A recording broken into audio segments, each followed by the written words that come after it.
Understanding ferry loading, a guide for English learners. Hello and welcome to our English language learning series.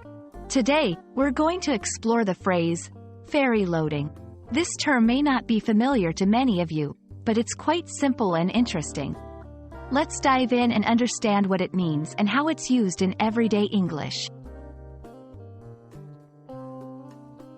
Ferry loading refers to the process of loading vehicles, people, or cargo onto a ferry.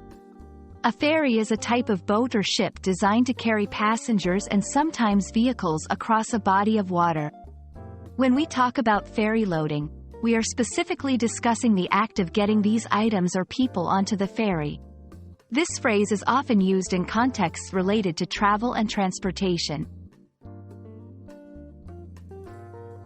To better understand how ferry loading is used, let's look at a few examples. 1. The ferry loading process took longer than expected due to the large number of cars. 2. We arrived early to avoid the rush during ferry loading. 3. Ferry loading can be a complex task, especially when dealing with heavy cargo. In these sentences, the phrase is used to describe different aspects of the process, from timing to complexity. Along with ferry loading, there are other related terms that might be useful. Ferry terminal, the place where the ferry loads and unloads. Boarding, the act of getting on the ferry. Disembarking, the act of leaving the ferry. Ferry schedule, the timetable showing ferry departures and arrivals. Understanding these terms will give you a better grasp of conversations related to ferry travel.